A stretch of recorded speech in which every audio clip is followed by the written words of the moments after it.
Eu estava prestes a arruinar a minha vida por um homem que nem sequer sabia o meu nome.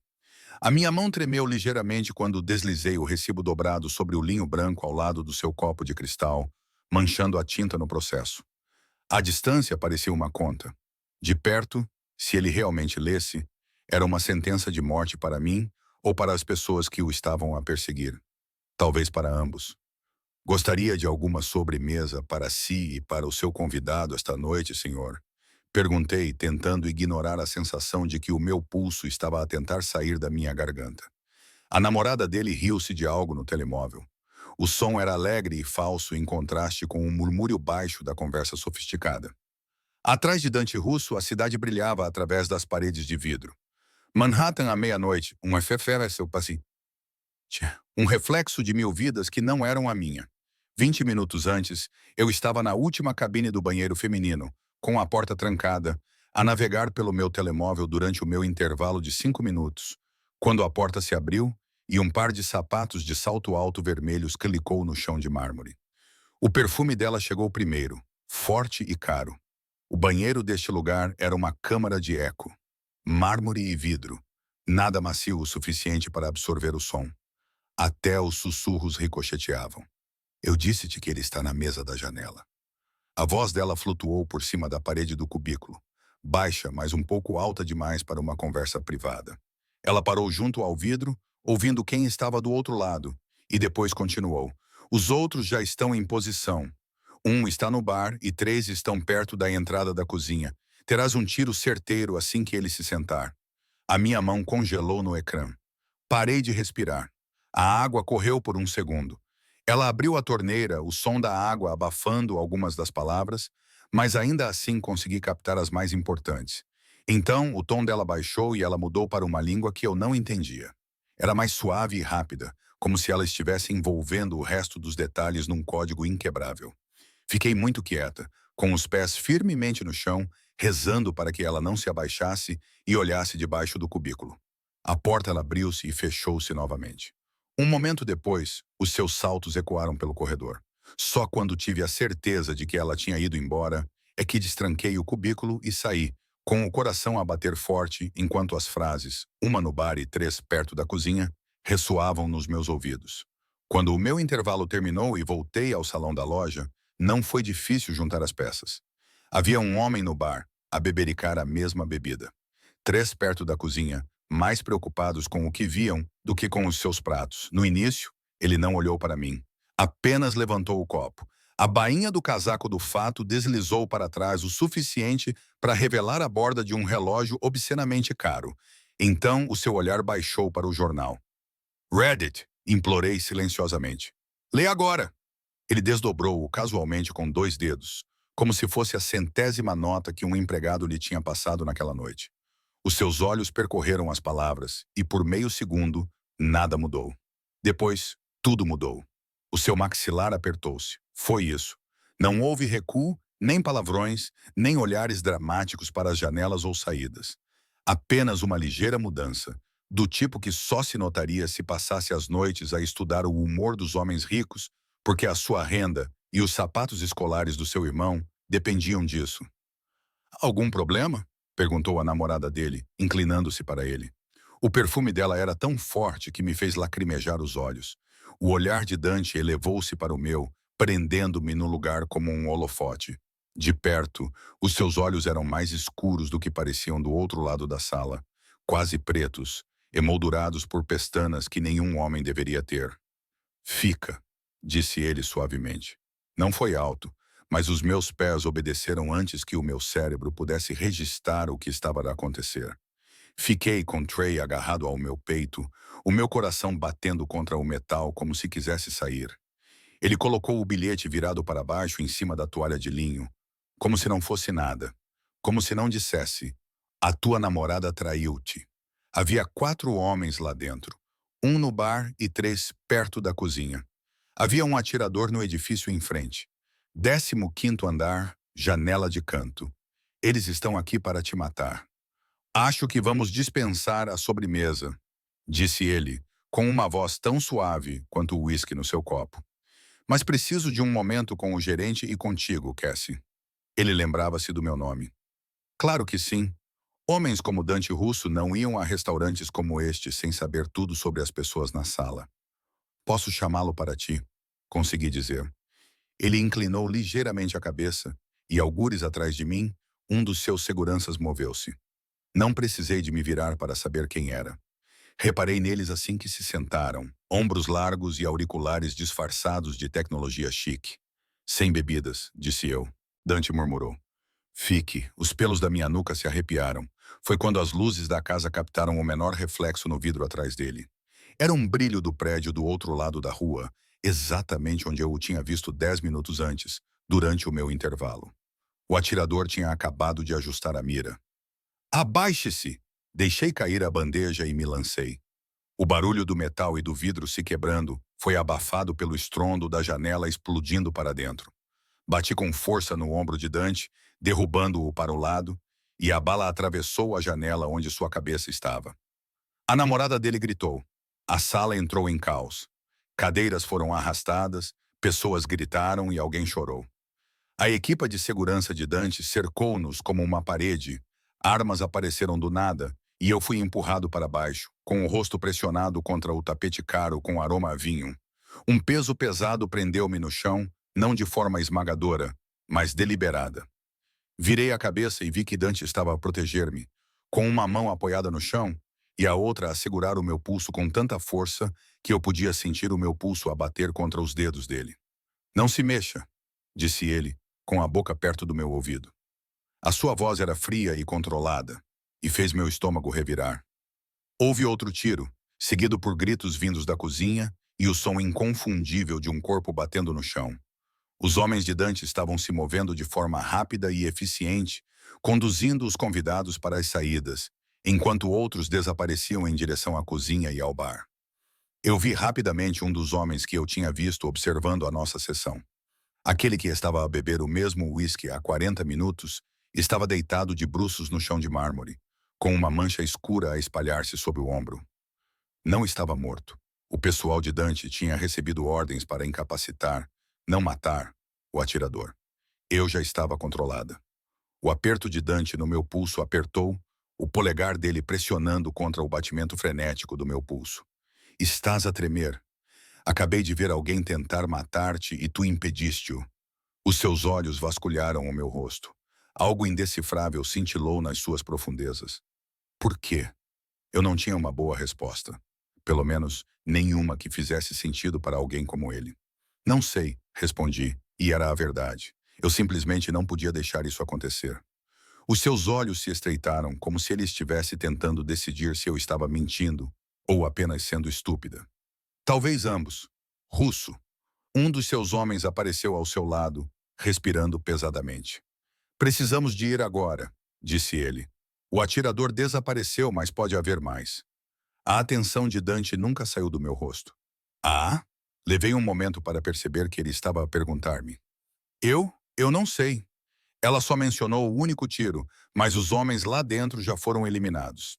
Ele soltou o meu pulso e levantou-se num movimento suave, puxando-me com ele. As minhas pernas tremiam. Ele estudou-me, colocando a mão no meu cotovelo. Impersonal e eficiente. Quantos viste? 4. Um no bar e 3 perto da cozinha. E tens a certeza da posição do atirador?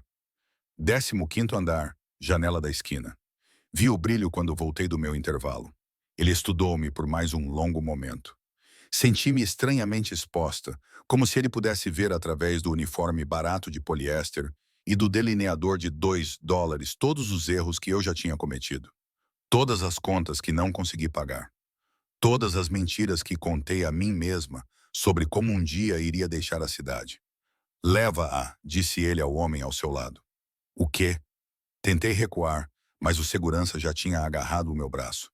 Preciso de ficar. Preciso prestar depoimento à polícia. A polícia, disse Dante suavemente, vai querer saber como uma garçonete sabia que havia um atirador antes dele atirar. Eles vão fazer muitas perguntas, Cassie. Perguntas que acho que você não vai querer responder. Meu estômago revirou. Eu não fiz nada de errado. Você fez algo incrivelmente certo. Ele se aproximou. Mesmo com vidros partidos a estalar sob os seus sapatos e sirenes a tocar ao longe, Ele parecia perfeitamente calmo e controlado. Perigoso, o que faz com que sejas muito corajosa ou muito valiosa. Ainda não decidi qual das duas. Não sou nenhuma das duas coisas. Só trabalho aqui. Sirvo comida. É tudo. Já não. Ele acenou ao seu segurança. O Marco vai levar-te para um lugar seguro enquanto eu limpo isto. Não lutes com ele. Não fujas. E pelo amor de Deus, não fale com ninguém até que eu diga. Não pode simplesmente fazer o que eu faço. A voz dele baixou a um nível que me causou arrepios na espinha. Quem quer que tenha armado isso sabe que você interferiu. Eles vão querer saber o que viu e ouviu e se vai causar algum problema para eles. As palavras me atingiram como um soco. Eu estava tão concentrada em salvá-lo que não tinha pensado no que aconteceria a seguir. Não tinha considerado o facto de que, em algum lugar lá fora, alguém tinha acabado de perder muito dinheiro e reputação porque uma empregada de mesa desconhecida tinha arruinado o seu plano. O meu irmão, disse eu com a voz a falhar. Ele está sozinho em casa. Tem apenas 13 anos. Endereço. Eu o recitei antes que pudesse pensar melhor. Dante pegou no telemóvel e começou a digitar rapidamente. Marco, leva-a para a casa gramatical. Envia Tony e Luca para este endereço. Ele mostrou o ecrã a Marco, instruindo-o a ir buscar o irmão dela discretamente. Sem luzes, sem drama. Apenas levá-lo para um lugar seguro. Espere! Não pode simplesmente levar o meu irmão. Prefere deixá-lo onde está? O olhar de Dante fixou-se no meu. Ele estava sozinho e desprotegido num apartamento que qualquer pessoa com conhecimentos básicos de vigilância poderia encontrar nos próximos 20 minutos. Eu queria discutir, queria mandá-lo para o inferno, que não precisava da proteção dele, do seu pessoal ou da sua certeza assustadora de que a minha vida tinha acabado de se tornar um alvo. Mas as sirenes estavam a ficar mais altas. Através da janela quebrada, eu podia ver luzes vermelhas e azuis iluminando a rua abaixo. Em algum lugar da cidade, uma mulher de saltos agulha vermelhos acabara de ver o seu plano desmoronar por minha causa. Está bem, sussurrei. A expressão de Dante não mudou, mas algo brilhou nos seus olhos. Satisfação, talvez, ou reconhecimento. Como se eu tivesse acabado de confirmar algo que ele já sabia. Garota esperta. Ele se virou e gritou ordens para o resto da sua equipa. Marco, vai! Fui levada de forma rápida e eficiente por uma saída de serviço que eu já tinha usado centenas de vezes antes, mas que parecia mais do que nunca uma porta de sentido único.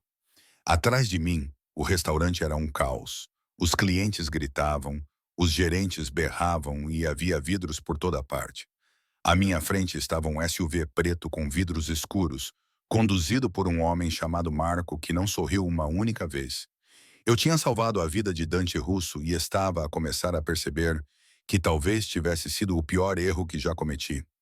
A casa Gramercy não era uma casa. Era uma fortaleza disfarçada de cobertura. Era feita de aço, vidro e câmaras de segurança que provavelmente custaram mais do que todo o meu prédio. Marco acompanhou-me por um átrio onde o porteiro não fez perguntas. Entrou num elevador que exigia um cartão-chave e subiu até ao 23º andar, onde as portas se abriram diretamente para a sala de estar. Não havia corredor nem vizinhos, apenas um apartamento amplo que parecia ter sido projetado para dizer ao mundo: eu sou o dono disto, eu controlo isto, você não pertence a este lugar. Espere aqui, disse Marco, as primeiras palavras que ele falou desde que saímos do restaurante. Ele desapareceu no corredor, deixando-me parada no chão de mármore, que refletia as luzes da cidade das janelas do chão ao teto. Peguei o meu telemóvel. Tinha 12 chamadas perdidas do gerente do restaurante. 6 mensagens da minha colega de trabalho em me perguntando se eu estava bem. Não havia nada do meu irmão, o que significava que ele estava a dormir ou a ignorar-me. Ambas as hipóteses igualmente prováveis para um adolescente de 13 anos numa sexta-feira à noite. Comecei a ligar-lhe, mas parei. Se o pessoal do Dante já estava a caminho para o buscar, ligar-lhe poderia acordá-lo, assustá-lo ou, pior ainda, alertar quem quer que estivesse a vigiar o nosso prédio de que algo estava errado. Alguém estava realmente a vigiar o nosso prédio? Ou o Dante era apenas paranoico? O teu irmão está bem? Eu me virei. Dante estava no corredor, sem o casaco e com as mangas arregaçadas até os cotovelos. Havia um corte na maçã do rosto dele que eu não tinha notado antes, provavelmente causado pelo vidro quebrado, e já coagulando. Como tu sabes? Os teus homens acabaram de sair. Estão a 10 minutos do teu endereço. Estou de olho no prédio. Não há nenhuma atividade em comum. Não há carros que não pertençam ao local. Ele passou por mim em direção à cozinha, que era toda feita de granito preto e aço inoxidável. Senta-te. Prefiro ficar de pé. Ele olhou para mim, então. Olhou de verdade. E vi algo mudar na sua expressão. Não era suavidade. Homens como Dante Russo não suavizavam. Em vez disso, ele estava a se recalibrar, como se tivesse acabado de se lembrar que eu era uma pessoa e não apenas uma joia. Estás em choque, disse ele, mais observando do que ordenando. Senta-te antes que caias. Os meus joelhos escolheram aquele exato momento para tremer e trair-me. Afundei-me num dos bancos do bar e agarrei a borda do balcão. Dante serviu 2 dedos de líquido âmbar num copo de cristal e deslizou-o na minha direção. Bebe. Não bebo, disse eu. É uísque, não é veneno. Bebe. Peguei o copo. As minhas mãos tremiam tanto que a bebida balançava. Tomei um gole e imediatamente me arrependi. A queimadura era forte e cara. Não tinha nada a ver com a vodka barata que às vezes compartilhava com a Amy depois de turnos particularmente brutais. Tudo, disse Dante. Bebi. O calor se espalhou pelo meu peito, soltando algo apertado e assustado que estava preso ali desde o primeiro tiro. Melhor? Não, pensei, pousando o copo com mais força do que pretendia. Nada nisto está melhor. Acabei de ver alguém tentar matar-te. Fui arrastada para fora do meu trabalho. Agora enviaste estranhos para levar o meu irmão mais novo à meio da noite. Por isso não me sinto melhor, mas estás zangada. Ele quase sorriu. Isso é melhor do que estar aterrorizada. Estou as duas coisas. Eu sei. Ele encostou-se ao balcão à minha frente com os braços cruzados. Conta-me exatamente o que ouviste naquela casa de banho. E foi o que fiz. Contei-lhe sobre os saltos agulha vermelhos, o telefonema, as partes em inglês e as partes que não eram, e como ela tinha dito, junto ao copo, estiro certeiro. Também lhe contei como tinha juntado as peças quando voltei ao andar. Dante ouviu sem interromper, com uma expressão indecifrável. Quando terminei, ele permaneceu em silêncio por um longo momento. A outra língua, disse ele finalmente. Era russo? Talvez? Não sei. Não sou boa a adivinhar. Fechei os olhos, tentando lembrar-me do ritmo da língua e das consoantes ásperas. Soava agudo, não tão fluido como o espanhol ou o francês. Era mais como abrir os olhos. Sim, talvez russo. Algo sombrio cruzou o seu rosto. A avó de Viviane era russa. Ela não fala frequentemente. Viviane, esse é o nome dela. Ou era. Ele afastou-se do balcão e caminhou até as janelas. A cidade estendia-se abaixo de nós. 1 milhão de luzes fingindo que o mundo era seguro. Ela deixou de ser minha namorada no momento em que me traiu para a Vulov Bratva. A quê? A máfia russa. Há 2 anos que tentam entrar no meu território. Tenho resistido. Ele virou-se para mim, com a silhueta recortada contra o horizonte. Aparentemente, a Vivian decidiu que preferia estar do lado vencedor. Achas que eles vão atrás de mim porque estraguei o plano deles? Acho que não, eu sei. Ele aproximou-se de mim, de modo que tive de inclinar a cabeça para manter o contato visual. Custaste-lhes dinheiro, tempo e reputação. No meu mundo, isso é uma sentença de morte. A única questão é se eles vão tentar usar-te como moeda de troca ou simplesmente eliminar-te primeiro como testemunha. O meu estômago revirou-se. Isto é uma loucura. Eu não sou ninguém. Sou apenas uma empregada de mesa que nem sequer teve dinheiro para consertar o lavatório da casa de banho no mês passado. Tu não és ninguém. A sua voz baixou. Agora és a mulher que salvou a vida de Dante Russo. Isso torna-te extremamente valiosa para mim e para todos que me querem morto. Não quero ser valiosa. Só quero ir para casa. Não podes fazer isso. Não podes simplesmente manter-me aqui. Não estou a atrasar-te. Estou a proteger-te. Ele apoiou as mãos na bancada de cada lado de mim. Não estava propriamente a encurralar-me, mas estava perto o suficiente para que eu sentisse o calor do seu corpo e percebesse o perigo controlado. Há uma diferença, não há? Olhei nos seus olhos, recusando-me a desviar o olhar, mesmo que todos os meus instintos me dissessem para recuar. Porque, da minha perspectiva, isto parece muito com estar presa. O seu maxilar apertou-se. Queres ir embora? Tudo bem, sai por aquela porta. Vou pedir ao Marco para te levar de volta ao teu apartamento. Podes contar à polícia porque sabias sobre o atirador. Também podes explicar aos Vulovs por que interferiste. Podes ver o teu irmão crescer com um alvo nas costas porque não conseguiste manter a cabeça baixa. Isso não é justo. Nada nisto é justo, Cassie. Ele não se mexeu nem pestanejou. Mas é a situação em que estás. Então, queres ir embora? Eu odiei-o naquele momento. Odiava o quanto ele estava certo, o quanto me sentia presa e como toda a minha vida tinha sido subitamente dividida em antes e depois, por uma única bala. Mas mais do que isso, odiava saber. Quando rabisquei aquele bilhete, parte de mim compreendeu que estava a fazer uma escolha. Estava a escolher sair da minha vida segura e invisível e entrar em algo que me marcaria para sempre. Não, sussurrei. Não quero ir embora. Os seus olhos procuraram os meus, à procura de algo. Dúvida, talvez, ou prova de que estava a mentir. Então está tudo esclarecido. Vais ficar aqui sob a minha proteção até eu neutralizar a ameaça. Não vais sair sem o Marco ou um dos meus homens. Não contacte ninguém de fora sem primeiro me consultar. E certamente não fale com a polícia sem a presença de um advogado. Por quanto tempo? O tempo que for necessário. Isso não é uma resposta. É a única resposta que tenho. Ele endireitou-se, criando alguma distância entre nós, e eu pude respirar novamente. O seu irmão estará aqui em 30 minutos. Há um quarto de hóspedes no fim do corredor. A segunda porta à esquerda. A casa de banho está abastecida. Se precisares de roupa, basta pedir ao Marco. Preciso de pedir emprestado um carregador de telemóvel para ligar ao meu gerente e dizer-lhe que já está tudo resolvido. Olhei para ele. O que queres dizer com resolvido? Quero dizer que estás de licença remunerada pelas próximas 2 semanas. Trauma médico. O advogado do restaurante entrará em contato. Não pode simplesmente... Eu parei. Claro que ele podia. Homens como Dante Russo podem fazer o que quiserem. Por quê? Por quê? O quê? Por que estás a ajudar-me? Não sou ninguém para ti. Sou apenas uma rapariga que por acaso ouviu uma conversa que não devia ter ouvido. Ele olhou para mim por um longo momento. Eu podia ver algo indecifrável brilhando nos seus olhos. Você salvou a minha vida, disse ele baixinho. No meu mundo, essa é uma dívida que não levo de ânimo leve. Não quero que você me deva nada.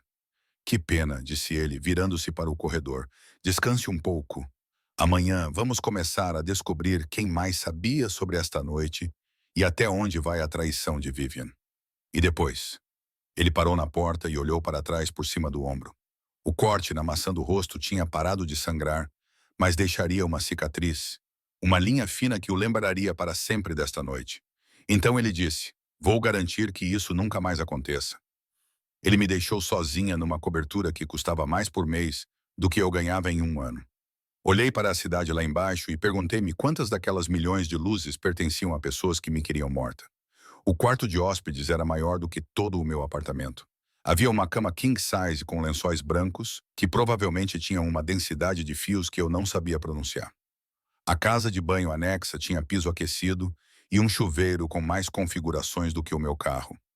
O closet estava vazio, exceto por um único roupão branco pendurado num gancho.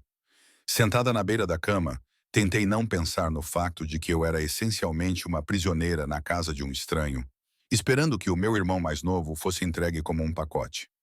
O colchão me embalava como uma nuvem, mas eu me sentia menos livre do que no meu apartamento apertado, com a pia a pingar e as paredes finas. O meu telemóvel vibrou. Peguei nele, esperando outra chamada do restaurante. Em vez disso, era uma mensagem de um número desconhecido. Má escolha, passarinho. Devias ter ficado quieto. O meu sangue gelou. Outra mensagem chegou imediatamente a seguir. Sabemos onde moras. Sabemos sobre o teu irmão. Da próxima vez, o russo não será rápido o suficiente. Olhei para o ecrã, com o coração a bater tão forte que eu podia ouvi-lo nos meus ouvidos. Chegou uma terceira mensagem. Desta vez, era uma foto. Era uma foto do meu prédio tirada do outro lado da rua. Recente.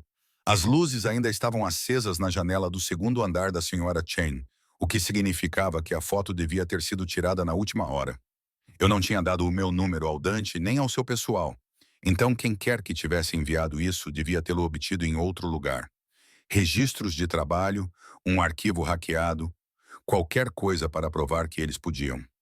As minhas mãos tremiam enquanto me levantava, segurando o telemóvel com força, e caminhava de volta pelo corredor para encontrar Dante. Ele estava no que parecia ser um escritório, com o casaco vestido e o telemóvel encostado ao ouvido. Quando me viu, interrompeu a pessoa com quem estava a falar no meio da frase. O que aconteceu? Estendi o meu telemóvel. Ele pegou nele, leu a mensagem e a sua expressão tornou-se letal. Marco! Chamou, com uma voz tão aguda que parecia capaz de cortar vidro. Marco apareceu em segundos. Liga para o Tony agora. Dante entregou-lhe o meu telemóvel. Quero que esses números sejam rastreados e que todas as câmaras num raio de 3 quarteirões do prédio dela sejam vigiadas. Alguém acabou de cometer um erro muito estúpido. Ele voltou-se para mim e vi algo em seu rosto que deveria ter me assustado, mas não assustou. Era uma raiva fria e calculada, do tipo que não explode para fora, mas se transforma em planos e consequências que seriam muito piores do que uma bala. O teu irmão está a 2 minutos daqui, disse ele. Quando ele chegar, vais agir normalmente. Vai dizer-lhe que vai ficar com um amigo por alguns dias, porque houve um incidente no trabalho. Não lhe mostre essas mensagens, nem deixe que ele veja que está com medo. Não posso simplesmente mentir para ele. Sim, pode. Ele aproximou-se, baixando a voz. A alternativa é contar a um miúdo de 13 anos que há pessoas a ameaçar matá-lo. E isso não é um fardo que ele precise de carregar. Entendido? Eu queria discutir, mas ele estava certo. Maldito seja. Entendido, sussurrei. O elevador tocou. A mão de Dante roçou a minha parte inferior das costas por apenas um segundo, estudando ou reivindicando. Não sabia dizer. Não sabia dizer. Lembre-se, murmurou ele. Você está segura aqui. Ele está seguro aqui. Eu cuidarei de tudo o resto. Apesar de todas as razões lógicas para não confiar nele, acreditei nele. Meu irmão entrou na cobertura parecendo meio adormecido e extremamente irritado. Que diabos, Cass? Ele estava a usar o seu moletom favorito e os tênis que eu economizei durante 3 meses para comprar para ele. Seu cabelo escuro estava arrepiado em direções que desafiavam a física. Um tipo qualquer apareceu e disse que precisavas que eu viesse aqui. Sabes que horas são? Eu sei. Desculpa. Aproximei-me dele e dei-lhe um abraço, que ele tolerou por exatamente 4 segundos antes de se soltar. Houve um incidente no restaurante. Nada de grave, mas querem que eu tire alguns dias de folga. Pensei, quem é aquele? Ele estava a olhar para além de mim, para o Dante, que se tinha encostado à porta do escritório com os braços cruzados. É um amigo, Dante. Ele está a deixar-nos ficar aqui enquanto as coisas se resolvem. Os olhos do meu irmão estreitaram-se com a inteligência suspeita que o tornava tanto o meu orgulho como a minha maior dor de cabeça. Tu não tens amigos com lugares como este, Jake. Isso é um Rothko. Ele tinha visto o quadro na parede oposta, aquele que eu achava que era apenas uma decoração cara. Puta merda. Isso é um Rothko de verdade? Eu disse automaticamente. É de verdade, disse Dante com o canto da boca levemente levantado. Tu entendes de arte? Eu entendo de valor. Jake voltou-se para mim. A sério, Cass, quem é este tipo? Alguém que nos está a ajudar. É tudo o que precisas de saber. Não é tudo o que preciso de saber. Há 3 dias, enviaste-me uma mensagem a dizer que não tínhamos dinheiro para pizza essa semana, e agora estás hospedado num lugar com um Rothko. Ele apontou para as janelas do chão ao teto. Seja lá o que for isto. Ele não estava errado. O meu irmão passou a vida inteira a ver-me contar moedas e a entrar em pânico com as contas. A dissonância cognitiva desta cobertura devia estar a gritar com ele. Olha, disse eu, tentando parecer calma. É complicado, está bem? Fiz algo no trabalho que ajudou alguém importante. E é apenas temporário. As coisas vão acalmar em alguns dias. O que fizeste? Nada ilegal. Não foi isso que perguntei. Dante afastou-se da porta. A tua irmã impediu que uma situação muito má piorasse. As pessoas que a causaram não estão contentes com isso. Até ter a certeza de que não vão retaliar, vocês os dois vão ficar aqui, onde posso mantê-los em segurança. Jake olhou para nós dois, processando a informação. Apesar de ter apenas 13 anos, ele sempre foi inteligente demais para o seu próprio bem. Ele era esperto de uma forma que eu gostaria que ele não fosse. Então, basicamente, disse ele lentamente, Cass irritou algumas pessoas más. E tu és o bom da fita que está a proteger-nos. Não sou o bom da fita, disse Dante, mas sou o tipo que está a manter-vos vivos. É quase isso. Jake estudou-o por mais um longo momento, depois encolheu os ombros. Está bem, repeti. É isso, apenas está bem. O que queres que eu diga? Que estou com medo? Estou sempre com medo, Cass. Pelo menos aqui temos comida e fechaduras que provavelmente funcionam. Ele viu a cozinha.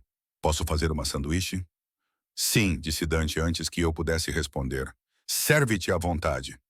Jake afastou-se, deixando-me ali parada, sentindo como se tivesse acabado de falhar em algum tipo de teste que eu nem sabia que estava a fazer. Ele é um miúdo inteligente, observou Dante. Inteligente demais. Cruzei os braços, sentindo-me repentinamente exausta. Ele não deveria ter de viver assim, disse eu, sempre com medo, preocupado se consigo manter-nos à tona. E, no entanto, ele vive. E continua de pé. A voz de Dante era mais suave do que eu esperava. Isso não é pouca coisa, Cassie. Olhei para ele.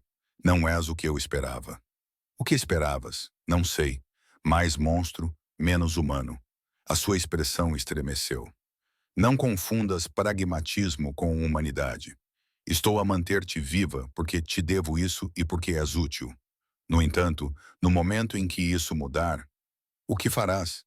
Expulsar-nos-ás? Entregar-nos-ás aos russos? Não. A palavra foi tranquila, mas absoluta. No entanto, não vou fingir que estou a fazer isto por bondade. Não tenho bondade. Não mais. Antes que eu pudesse responder, Marco apareceu no corredor. Temos um problema, disse ele. Vivian desapareceu. Ela saiu do restaurante logo após o tiroteio. Ninguém a viu desde então. O rosto de Dante ficou frio. O apartamento dela estava vazio e tinha sido limpo. Ela sabia que tinha sido descoberta. Então encontre-a, disse ele. Ele virou-se para mim. Vai dormir. Conversaremos mais pela manhã. Não posso simplesmente... Sim, podes, disse ele. Como eu não tinha mais energia para discutir, concordei. Disse a mim mesma que amanhã tornaria as coisas mais claras. Mas no fundo eu sabia que isso só iria piorar as coisas. Não consegui dormir. Como poderia? Eu sabia que, em algum lugar desta cidade, pessoas estavam a vigiar o meu prédio, tirando fotos e enviando ameaças. Eu sabia que o meu irmão estava a dormir no final do corredor, na cobertura de um estranho, por causa de uma escolha impulsiva que eu tinha feito e que tinha destruído as nossas vidas.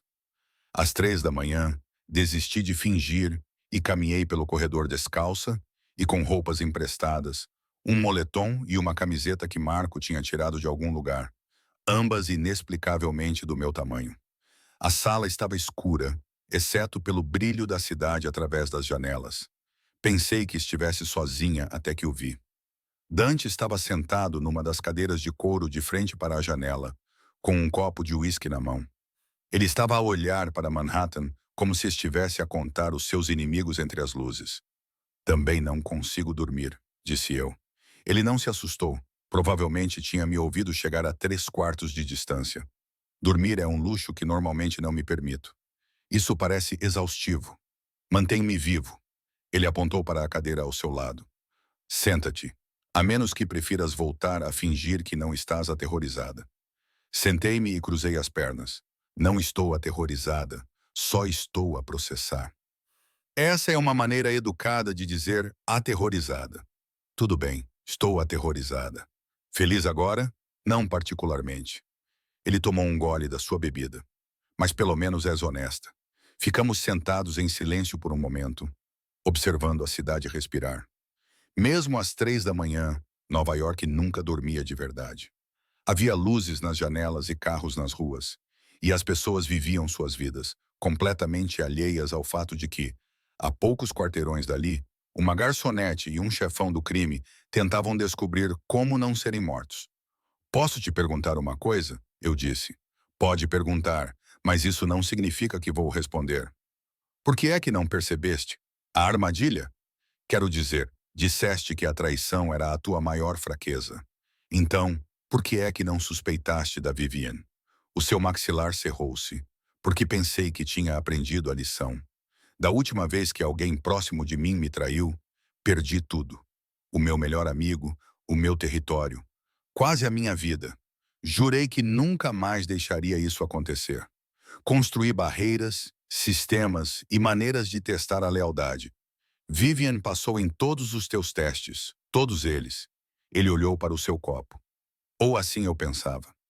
Acontece que ela era apenas melhor a mentir do que eu a perceber isso. Isso não é uma fraqueza. É apenas a natureza humana. No meu mundo, o ser humano leva-te à morte. Ele olhou para mim, então, e eu vi algo cru por baixo do controlo. Queres saber a verdade? Não vi isso acontecer porque deixei de procurar. Fiquei confortável e complacente. Baixei a guarda o suficiente para ela enfiar uma faca entre as minhas costelas. Puxei os joelhos para o peito e envolvi-os com os braços. Não compreendo o teu mundo, nada disso. Como consegues viver assim? Sempre a olhar por cima do ombro e nunca a confiar em ninguém? Habituas-te. Isso é triste. É sobrevivência. Ele pousou o copo na mesa lateral com um clique suave.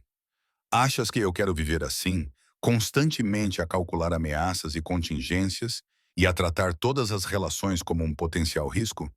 Então por que fazê-lo? Porque a alternativa é pior. A sua voz endureceu. Eu cresci em Hell's Kitchen quando ainda era um inferno. O meu pai tinha 3 empregos e mesmo assim não conseguia pagar a conta da luz. A minha mãe limpava as casas das pessoas e elas tratavam-na como se fosse um móvel. Quando eu tinha 14 anos, o meu pai pediu dinheiro emprestado às pessoas erradas. Quando não conseguiu pagar, eles espancaram-no tão violentamente que ele nunca mais conseguiu andar direito. Fiquei em silêncio, deixando-o falar. Aprendi uma coisa naquele dia, continuou ele. O poder não é dado, é conquistado. A única maneira de proteger as pessoas que amas é garantir que ninguém possa tocar em ti. Então eu conquistei. Construí. Tornei-me a pessoa que todos temiam. Queres sair? Ele olhou para mim. Olhou mesmo. Por um segundo, vi além do controlo frio algo por baixo. Algo cansado, desgastado e talvez um pouco quebrado. Pergunta-me novamente quando isto acabar, disse ele baixinho. Antes que eu pudesse responder, o telemóvel dele vibrou. Ele verificou e a sua expressão mudou para algo letal. Marco tinha a encontrado. Sentei-me mais direita. A Vivian está num hotel em Midtown, no Plaza, na suíte do último andar. Ele já estava de pé, vestindo o casaco. Ela vai se encontrar com alguém em 30 minutos. Como você sabe? Porque eu sou dono do serviço de concierge. Ele digitou algo no telemóvel.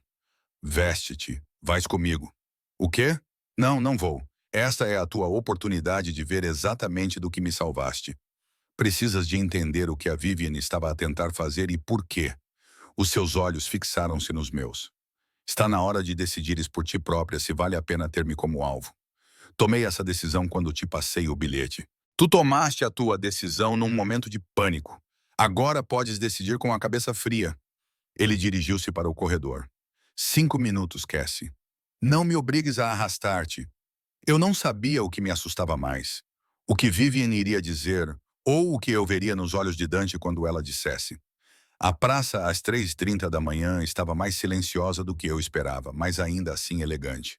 Pisos de mármore, lustres de cristal, o tipo de luxo antigo que fazia com que as minhas calças de ganga e camiseta emprestadas parecessem uma fantasia.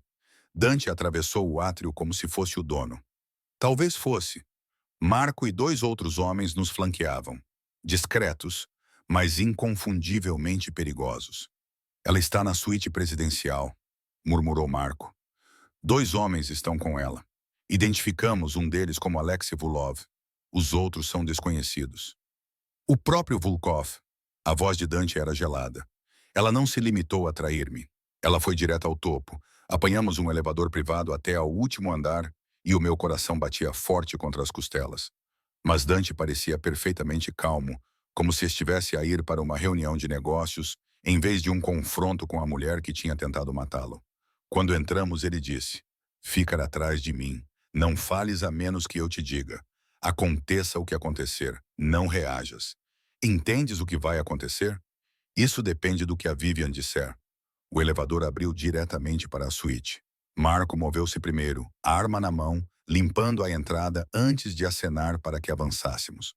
A sala de estar era decorada em tons de creme e dourado, com janelas com vista para o Central Park. Vivian estava ao lado do bar com uma taça de champanhe na mão. Ela usava um vestido que provavelmente custava mais do que o meu carro.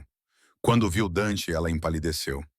Não esperava que ainda estivesse vivo, disse ele. Ele entrou na sala com uma graça predatória. Imagine a minha surpresa quando o seu namorado errou o tiro. Dois homens saíram do quarto. Um era alto, com cabelos grisalhos e um gosto impecável para se vestir. Alexei Vulov, presumi. O outro era mais jovem e tinha o físico de um pugilista, com um coldre visível sob o casaco. Russo. O sotaque de Alexei era fortemente russo. Você é um homem difícil de matar. Eu tenho prática. A atenção de Dante permaneceu fixa em Viviane. Diga-me uma coisa. Alguma coisa disso foi real? Ou eu era apenas um trabalho desde o início? Vivian pousou a taça de champanhe com as mãos trêmulas.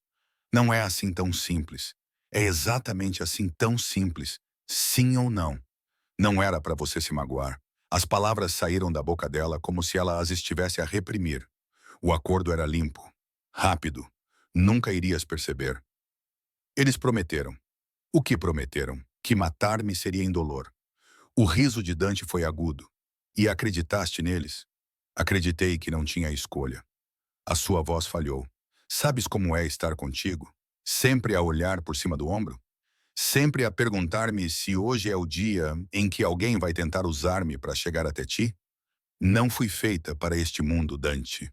Nunca fui. Então devias ter ido embora. Ter te afastado. Em vez disso, vendeste-me a Bratva. Eu não te vendi. Fiz um acordo. Ela olhou para Alexei. Diz-lhe que o terias deixado ir embora se ele concordasse em desistir dos portos. Alex sorriu, e foi a coisa mais fria que eu já tinha visto. Claro, continuou ele. Somos homens razoáveis. Homens razoáveis não colocam atiradores em prédios, disse eu, antes que pudesse me conter. Todas as cabeças se viraram para mim. Os olhos de Dante lançaram um aviso, mas era tarde demais. Ah! Alex me estudou com um interesse que me deu arrepios. A pequena garçonete, aquela que arruinou os nossos planos cuidadosos. Cassie, não. Dante começou.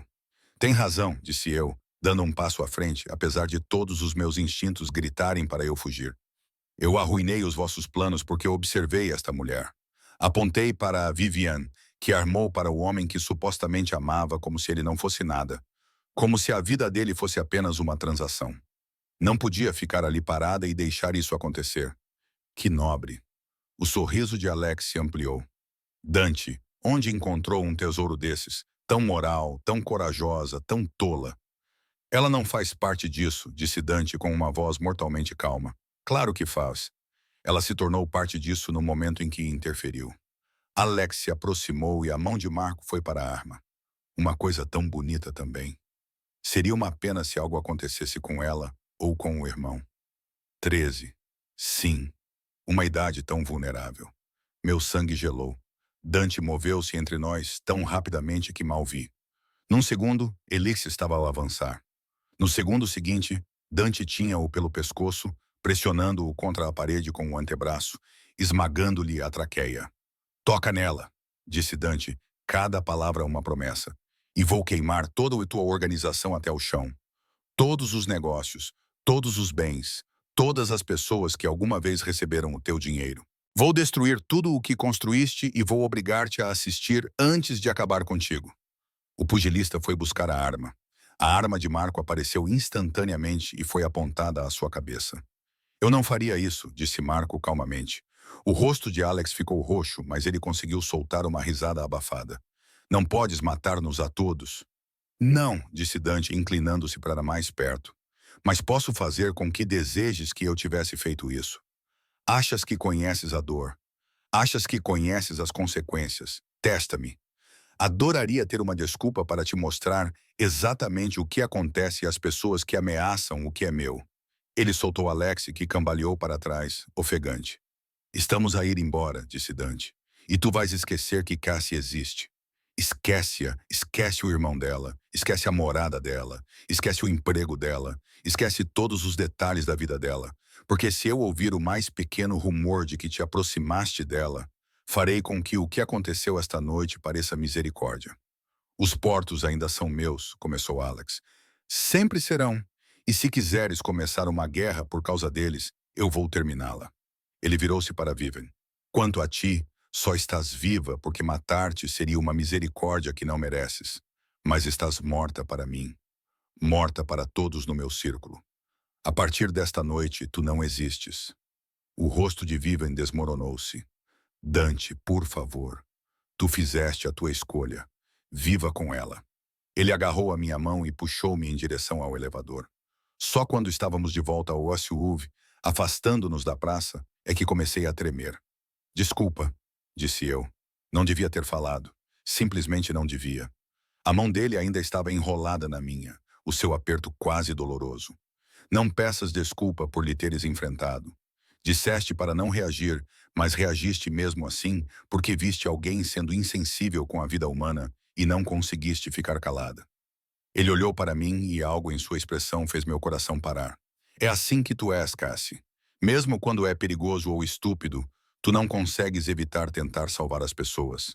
Isso é um elogio ou um insulto? Ainda não decidi. O meu telemóvel vibrou. Recebi mensagens a noite toda. Algumas eram do restaurante, outras da Amy e uma era do meu senhorio sobre o aluguer do mês que vem.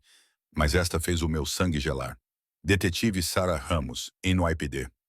Preciso de falar consigo sobre o incidente no Aurelius amanhã às 10 horas na delegacia de Midtown South. Não é opcional. O meu estômago revirou. A lei de um lado, Volov do outro, Dante no meio e eu como corda. Mostrei a tela para Dante. Ele cerrou os dentes. Ramos, disse ele. Ela vem tentando montar um caso contra mim há 3 anos. O que eu digo para ela? Nada. Não diga nada até conseguirmos um advogado para você. Não tenho dinheiro para pagar um advogado. Eu posso. Ele já estava a digitar no telemóvel. Thomas Keating é o melhor advogado de defesa da cidade. Ele vai encontrar-se conosco na esquadra amanhã de manhã.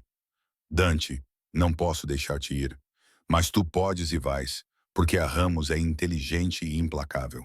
Se entrares lá sem representação, ela vai distorcer as tuas palavras até que tenhas incriminado a ambos. Os olhos dele encontraram os meus. Confia em mim nisto. Por que eu deveria? A pergunta pairou entre nós, pesada e honesta. Apesar de tudo, ele disse baixinho. Sou o único que está realmente a tentar manter-te vivo. Deus me ajude. Eu acreditei nele. Ele não disse isso com arrogância. Ele disse isso como um homem que já havia decepcionado muitas pessoas e que estava determinado a não adicionar o meu nome à lista. Voltamos para a cobertura quando o amanhecer despontou sobre a cidade. O Jake ainda está a dormir, informou Marco. Não havia nenhuma atividade incomum nas proximidades do edifício. Dante acompanhou-me até ao meu quarto, que parecia estranhamente doméstico, considerando que acabávamos de sair de um confronto com mafiosos russos. Descanse um pouco, disse ele. Temos 3 horas antes de precisarmos de sair para a esquadra. Não vou conseguir dormir. Tenta mesmo assim. Ele começou a se afastar, mas parou. Cassie, sim, o que fizeste esta noite enfrentando Alex e defendendo-te exigiu uma coragem que a maioria das pessoas não tem. Ou foi estupidez. Às vezes, são a mesma coisa, disse ele com um leve sorriso nos lábios. Mas pelo que vale, fico feliz que sejas do tipo de estúpida que escreve notas de aviso para homens perigosos. Mesmo que isso tenha virado a minha vida de cabeça para baixo. Ele estendeu a mão e afastou uma mecha de cabelo do meu rosto. Os seus dedos permaneceram na minha bochecha por apenas 1 segundo. Durma, lidaremos com o Ramos pela manhã. Ele me deixou ali, com o coração acelerado por motivos que nada tinham a ver com medo. Eu dormi, mas apenas por 2 horas. Quando acordei, o meu irmão estava parado na porta do meu quarto. Bom dia, disse ele. O Dante está a preparar o pequeno almoço. Aparentemente, ele sabe cozinhar. Quem diria que chefes do crime sabiam fazer omeletes? Jake, eu disse. Antes que comeces, eu não sou idiota, Cass. Eu sei que algo importante aconteceu. Sei que estamos aqui porque estás em apuros. E sei que o tipo lá fora não é apenas um amigo rico a fazer-nos um favor. Sentei-me e esfreguei os olhos. Então, o que achas que ele é? Acho que ele é exatamente o tipo de pessoa sobre a qual a mãe sempre nos alertou. Jake entrou e sentou-se na beira da minha cama. Mas também acho que ele está a manter-nos seguros quando mais ninguém o faria. O que quer que precises fazer, o que quer que precises descobrir, Eu estou bem com isso. Estamos bem. Só não me excluas como sempre fazes. Não estou a excluir-te. Tu é que estás. Sempre estiveste. Desde que a mãe morreu. A voz dele falhou um pouco. Achas que eu não vejo o quanto tu trabalhas? Como tu saltas refeições para que eu possa comer? Como tu finges que está tudo bem quando eu sei que estamos a afogar-nos? Lágrimas ardiam nos meus olhos. Só estou a tentar proteger-te. Eu sei, mas já não sou uma criança, Cass. Talvez seja a hora de me deixares ajudar a carregar parte do peso. Eu o abracei. Pela primeira vez, ele não se afastou. Amo-te, sussurrei. Eu sei, também te amo, mesmo quando te fazes de mártir.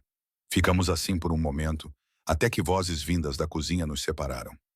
Vamos, disse Jake. Tenho quase a certeza de que, se não comermos logo, o Marco vai fazer aquela cara de desapontado. É assustador. Seguiu e encontrei Dante ao fogão, com as mangas arregaçadas. Ele parecia muito doméstico para alguém que havia ameaçado incendiar um império criminoso 6 horas antes. Café? Ofereceu ele quando me viu. Por favor, disse ele, servindo 2 chávenas e entregando-me uma. Os nossos dedos se tocaram e senti aquela faísca novamente. A mesma que eu tentava ignorar desde que ele me imobilizou no chão do restaurante. O detetive Ramos ligou. Mude a reunião para as 11, disse ele. Isso nos dá mais tempo. Tempo para quê? Tempo para eu te informar sobre o que ela vai perguntar. O que ela não pode legalmente obrigar-te a responder. O que ela usará contra ti se lhe deres a oportunidade. Parece divertido. Não será. Os olhos dele estavam sérios. A Ramos é boa no que faz. Ela vai fazer-te querer confiar nela. Vai agir como se estivesse do teu lado e só quisesse ajudar. Mas assim que acreditares nisso, ela vai usar tudo o que disseres para me prender. E se eu quiser prender-te? A pergunta saiu mais aguda do que eu pretendia. O Dante ficou muito quieto. Então deves contar-lhe tudo, disse ele calmamente. Todos os detalhes, todos os crimes, todas as ameaças. Porque esse é o teu direito, Cassie. Não me deves o teu silêncio, mas entende que assim que o fizeres, perderás a minha proteção e os Vulovs ainda vão querer-te morta. A única diferença é que não haverá ninguém entre eles e ti. Jake olhou para nós, confuso. O que está a acontecer? Nada, respondi rapidamente. Apenas coisas complicadas de adultos. Assuntos complicados de adultos que podem nos matar. Jake merece a verdade, disse Dante. Ele virou-se para o meu irmão. A tua irmã testemunhou algo que não deveria ter testemunhado. Ela salvou a minha vida no processo. Agora, algumas pessoas perigosas querem usá-la para me machucar. Ou pior, vou manter vocês dois em segurança até que eu possa neutralizar a ameaça. O detetive com quem vamos nos encontrar hoje quer informações sobre mim que podem me levar à prisão. Se a tua irmã lhe der essas informações, não poderei mais proteger-vos. Essa é a escolha que ela está a enfrentar. Jake processou isso e então olhou para mim. O que vais fazer? Ainda não sei. Pelo que vale, disse ele, acho que deves fazer o que for preciso para nos manter vivos. A prisão parece melhor do que estar morto.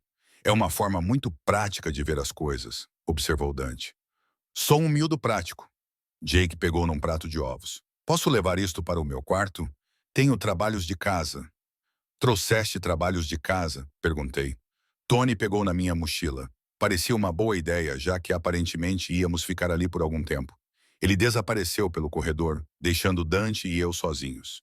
Tens um irmão notável, disse Dante. Ele é a única coisa boa que já fiz direito. Duvido que isso seja verdade. Não me conheces bem o suficiente para duvidar. Talvez não. Ele aproximou-se e eu senti o cheiro de uma colônia cara, café e algo por baixo disso que era puramente ele. Mas estou a aprender. Tudo o que aprendo me faz pensar que és exatamente o tipo de pessoa que acredita ser comum, quando na verdade é extraordinária. Isso é uma frase e tanto. Não é uma frase, é uma observação.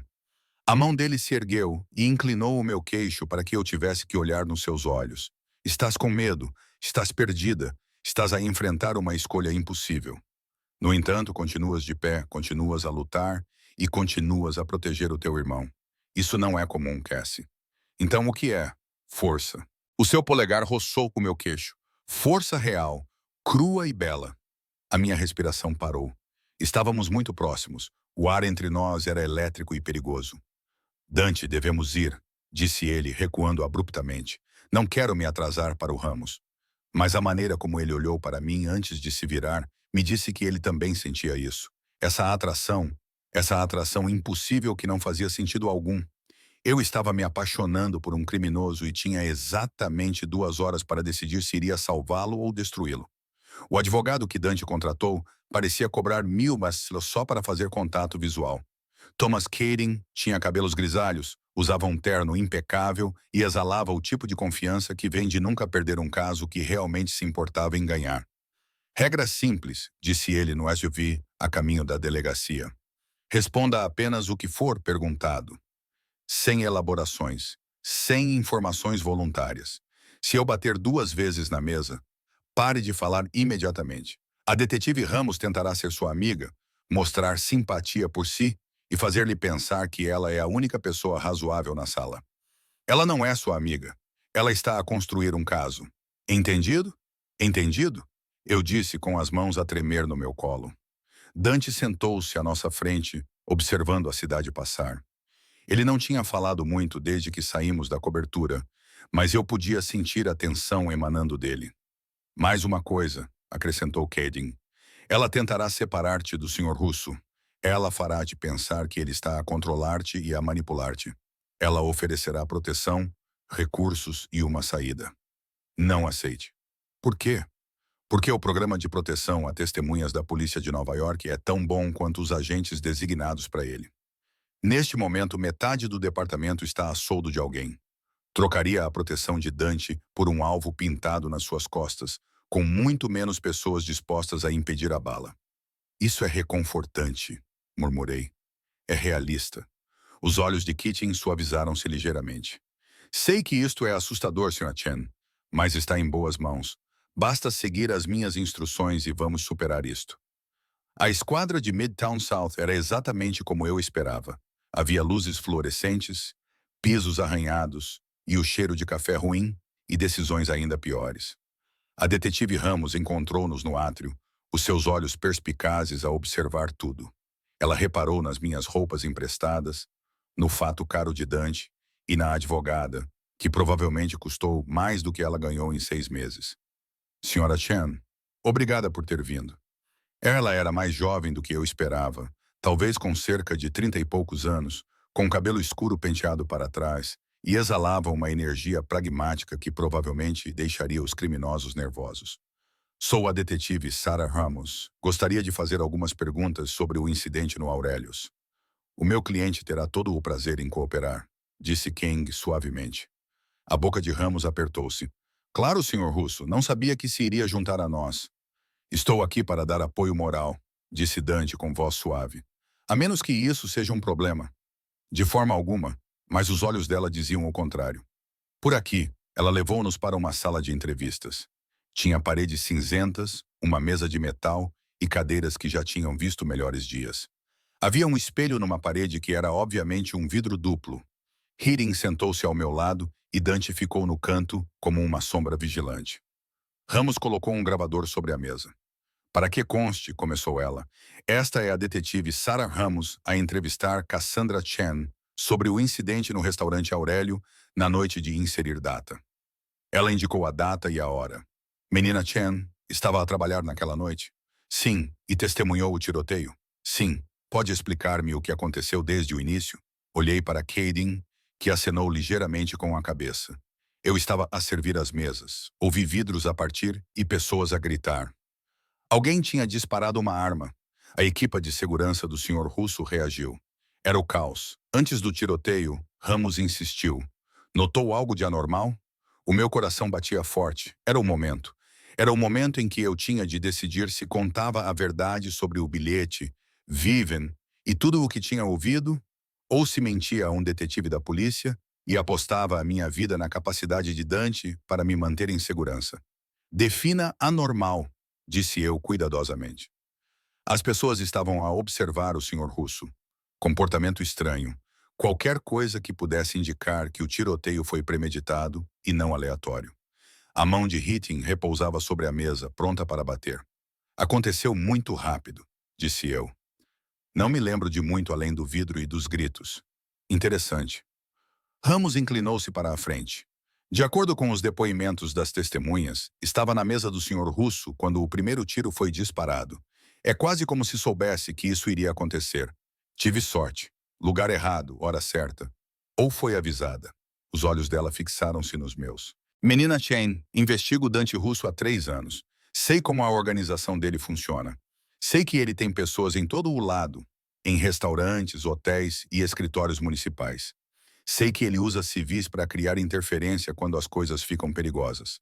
Se ele a coagiu a protegê-lo, não coagiu, disse eu. Então por que está aqui com o advogado dele em vez do meu? Porque está sentada com roupas emprestadas que claramente não lhe servem, parecendo que não dorme há dias? Porque testemunhei um evento traumático e o senhor Russo teve a gentileza de oferecer apoio. Apoio? Ramos riu amargamente. É assim que chamamos a isso, Sr. Chen? Sabe o que Dante Russo faz para ganhar a vida? Cadin bateu na mesa uma vez em sinal de aviso. Sei que ele é dono de vários negócios legítimos, disse eu. Ele também dirige uma das maiores organizações criminosas de Manhattan. Extorsão, lavagem de dinheiro, chantagem. Ele não é um homem bom, Cassandra. O que quer que ele lhe tenha dito e qualquer que seja a proteção que lhe tenha oferecido, tem um preço que não vai querer pagar. Está a acusar o meu cliente de alguma coisa? Perguntou King friamente. Porque se não estiver, terminamos aqui. Ainda não. Ramos tirou uma pasta e espalhou fotos sobre a mesa. Reconhece algum destes homens? Eram fotos de vigilância. Eram dos homens do restaurante, o do bar e os 3 perto da cozinha. Agora, estavam acompanhadas por fotos de fichamento policial mostrando hematomas, bandagens e outros ferimentos visíveis. Devo reconhecer? Perguntei. Todos eles estavam no Aurelius naquela noite. Todos estavam armados e alegaram ter sido contratados para fornecer segurança para uma festa privada. Exceto que não havia tal festa. Foi um ataque coordenado contra Dante Russo que de alguma forma falhou, porque, de acordo com várias testemunhas, uma empregada de mesa o empurrou para fora do caminho segundos antes do tiro ser disparado. A minha boca ficou seca. Então vou perguntar novamente, disse Ramos calmamente. Como é que soube que o tiro ia ser disparado? O silêncio prolongou-se. A mão de Hitting pairou sobre a mesa. Vi um reflexo, disse eu finalmente. Na janela parecia estranho. Reagi por instinto. Era o reflexo de um atirador furtivo a 15 andares de altura, do outro lado da rua. Ramos não escondeu o seu cepticismo. Espera que eu acredite nisso? Espero que acredite no que estou a dizer, que é a verdade. A verdade? Ela fechou a pasta. Deixe-me dizer-lhe o que acho que é a verdade. Acho que ouviu algo por acaso. Talvez de um membro da equipa, ou talvez de um hóspede. Acho que percebeu o que estava prestes a acontecer, por isso avisou o Russo. Agora ele mantém-no por perto. Não para o proteger, mas para garantir que não fala comigo. É uma teoria e tanto, disse Cading. Tem alguma prova para sustentá-la? Tenho uma empregada de mesa que, de alguma forma, sabia de um assassinato profissional antes de ele acontecer. Também tenho Dante Russo, que de repente está muito interessado no bem-estar dela. Também tenho 4 suspeitos feridos e uma mulher desaparecida. Vivian Castiano, namorada de Russo, que desapareceu na mesma noite. Ramos olhou para mim. Por acaso não sabe onde está a Sra. Castiano, pois não? Não, respondi com sinceridade. Conveniente, disse ela, levantando-se e andando de um lado para o outro atrás da sua cadeira. Eis o que posso oferecer-lhe, Sra. Chen. Proteção real, não do tipo que vem de um homem com um império criminoso e uma dúzia de inimigos. Proteção legal real para testemunhas. Terá uma nova identidade e uma nova cidade para recomeçar, e terá todos os recursos de que precisa. Tudo o que tem de fazer é contar-me o que viu e ouviu e o que Russo está a esconder. Olhei para Dante. Ele estava sentado, completamente imóvel, com uma expressão indecifrável, mas eu podia ver a tensão nos seus ombros e a forma como os seus dedos se curvavam ligeiramente contra a coxa. Ele contou-me esta manhã. Não me deves o teu silêncio, ele também disse, mas os Volkovs ainda vão querer-te morta. Agradeço a oferta, eu disse lentamente, mas não preciso de proteção contra o senhor Russo. Preciso de proteção contra as pessoas que tentaram matá-lo. E neste momento, ele é o único que está a oferecer isso. Eu odiava que fosse verdade. Mas era.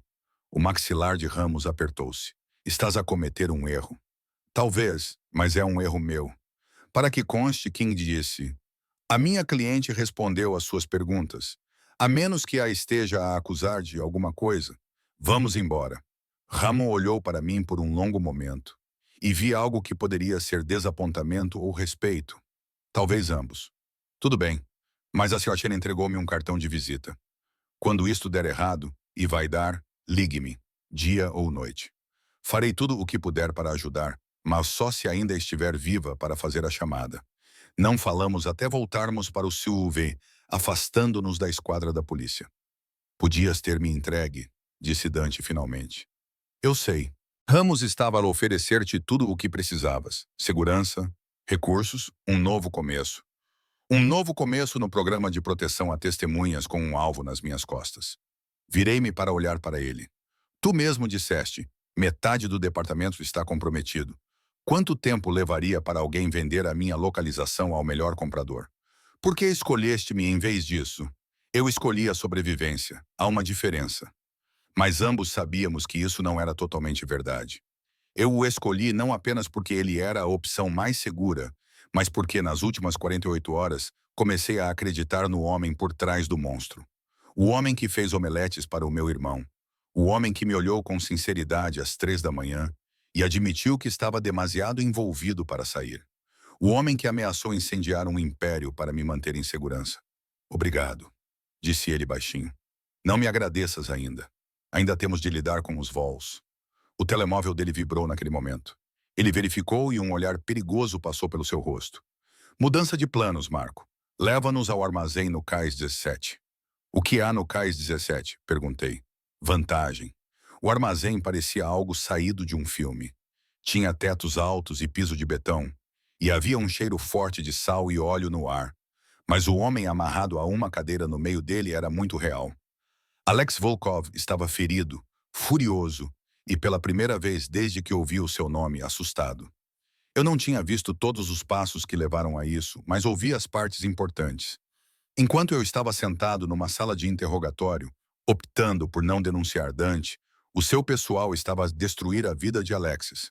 Contas offshore, dinheiro desviado da sua própria organização, transferências em nome de uma amante. Dante expôs tudo em poucas frases frias e deu-lhe uma escolha. Cancelar todos os contratos contra mim e o meu irmão e aceitar que tanto os federais como os seus chefes em Moscovo estavam prestes a vir atrás dele. Ou recusar e ver as provas chegarem às mesas que provavelmente o matariam.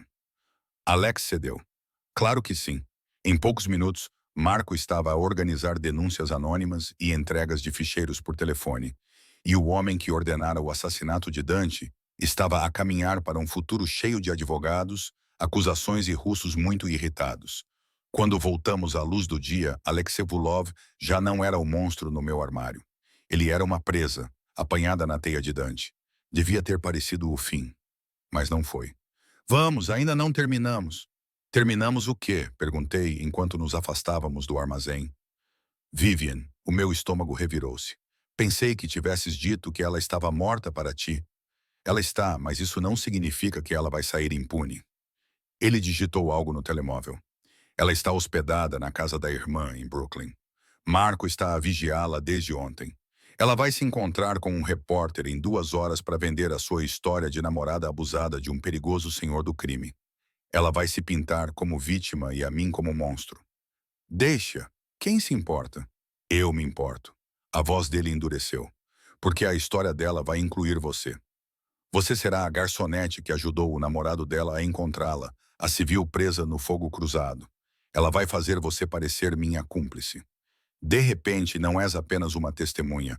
És um alvo para todos os jornalistas e procuradores da cidade. Então, o que vais fazer? Vou oferecer-lhe um acordo. A casa da irmã de Vivian, em Park Slope, parecia segura e acolhedora. Havia plantas no parapeito da janela e fotos de família na parede. Mas o ar ficou pesado quando entramos. Vivian parou no meio do caminho, vestindo um roupão de seda e descalça, com uma taça de champanhe na mesa. Qualquer história que ela tivesse ensaiado para o repórter com quem se encontraria naquela tarde, desapareceu no momento em que Dante tocou no seu telemóvel e reproduziu o áudio do banheiro de Aurélio. O clique dos seus saltos, a água a correr e ela a descrever calmamente a mesa, os homens em posição e o tiro certeiro junto ao copo. Ele não se preocupou com drama. Apenas expôs os termos com o mesmo tom cirúrgico que usara com Alexi. Aceite $500.000 e um bilhete só de ida para fora de Nova York. Assine um acordo de confidencialidade e desapareça. Caso contrário, ela poderia tentar vender a sua história de vítima e assistir àquela gravação. O rastro do pagamento dos Vulovs, juntamente com todos os detalhes desagradáveis da sua traição, chegaria à imprensa e ao gabinete do procurador público imediatamente. Ela virou-se para mim, com os olhos brilhantes e amargos. Perguntou se ele também me tinha ameaçado e se eu realmente acreditava que era mais do que uma ferramenta. Ela disse-me que este mundo me mastigaria e cuspiria alguém que eu não reconheceria. Encarei o seu olhar e disse, eu já mudei. Mudei-me para alguém que luta em vez de fugir, e estou bem com isso. Algumas assinaturas depois, Vivian Castiano tinha desaparecido oficialmente. Não era mais uma responsabilidade de Dante. Ela não era mais um problema meu. Apenas mais um fantasma deixando a cidade com uma mala cheia de dinheiro e um aviso que eu estava determinado a provar que estava errado. Dirigimos em silêncio por um tempo, vendo Brooklyn se transformar em Manhattan. A cidade que ambos amávamos e temíamos na mesma medida.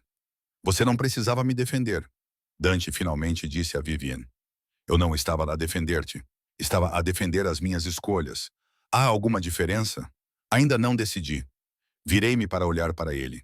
Diz-me uma coisa. Quando tudo isto acabar e os Volkovs forem resolvidos, Vivian tiver ido embora e a detetive Ramos tiver passado para o próximo caso, o que acontecerá comigo? E com Jake?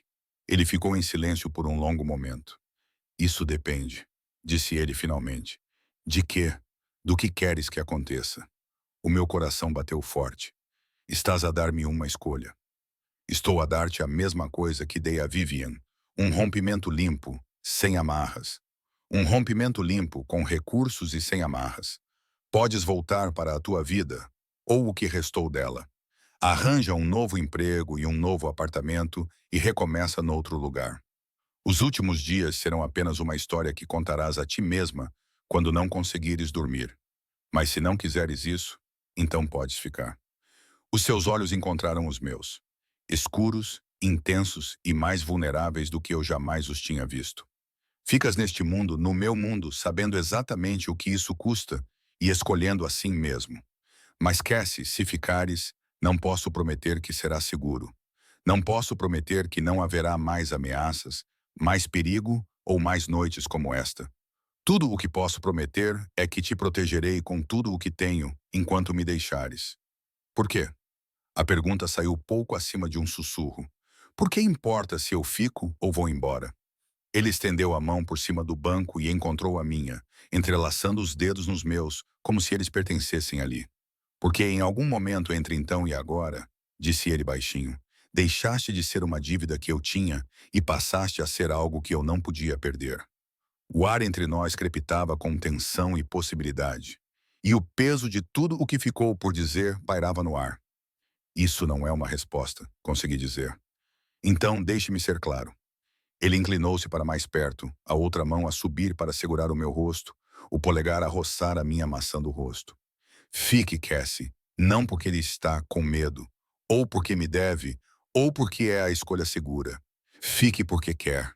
Fique porque sente esta coisa entre nós que não consigo nomear, mas que não consigo ignorar.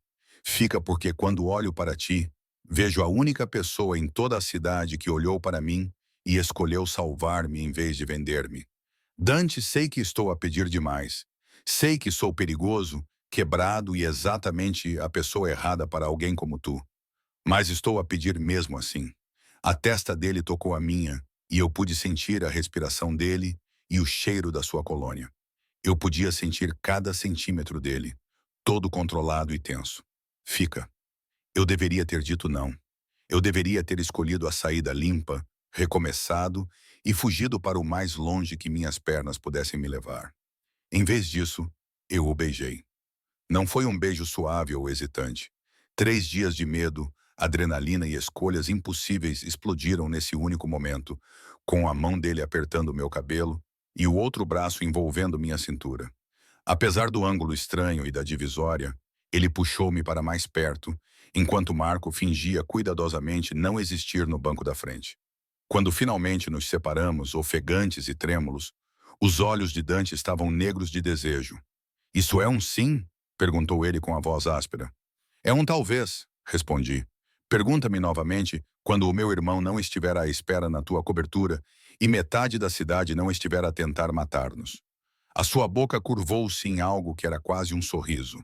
"Posso trabalhar com um talvez." 2 semanas depois, o detetive Ramos ligou numa terça-feira à tarde, quando eu estava a sair do meu novo emprego numa livraria tranquila na vila. Pagava melhor do que o de Aurélio e vinha com significativamente menos tentativas de assassinato. "Senhora Chen, é o detetive Ramos." "Detetive, está tudo bem? Só queria atualizá-la. Alexei Vulov aceitou um acordo judicial, mínimo de 20 anos numa prisão de alta segurança. Em troca de não ser extraditado para a Rússia, ele revelou metade das operações do Brat. Acontece que eles o queriam ainda mais do que nós. Isso é uma boa notícia. É um encerramento para si. De qualquer forma, as ameaças foram neutralizadas. Pode voltar à sua vida." Olhei para a placa da livraria, depois para a rua onde sabia que ficava o prédio do Dante. 20 quarteirões e um mundo de distância. "Obrigada, detetive." "Senhora Chain", ela fez uma pausa. "Pelo que vale a pena", continuou. "Acho que fez a escolha errada.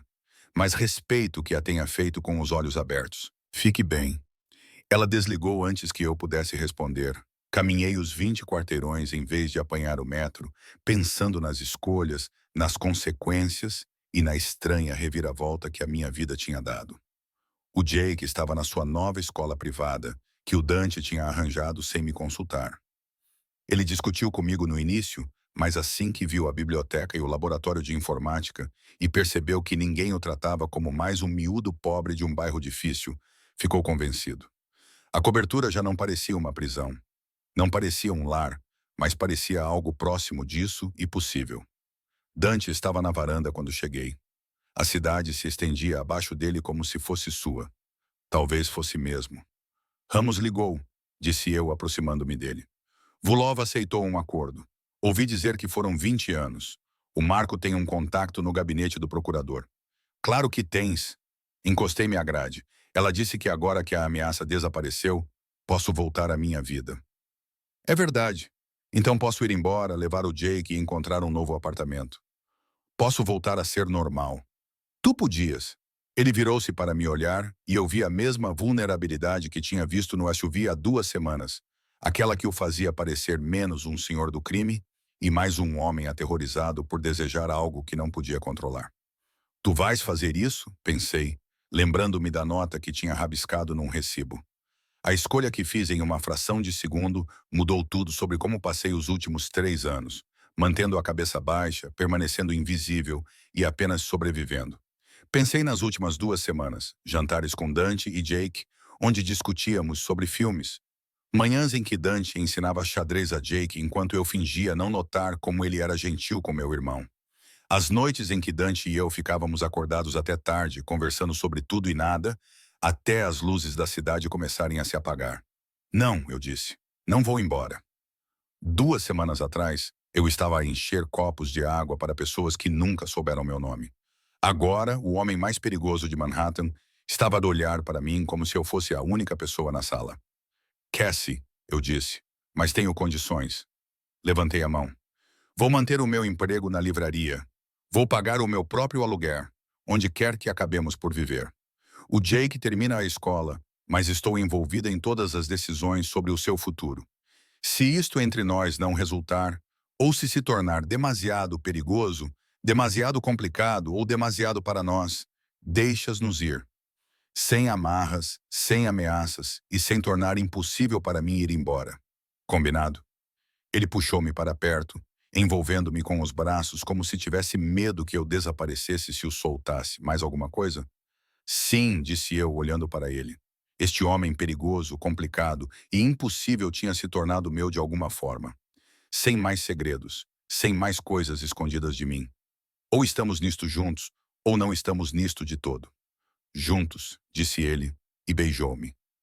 Desta vez foi diferente, mais suave e mais lento, como se tivéssemos todo o tempo do mundo, em vez dos breves momentos que tínhamos entre crises.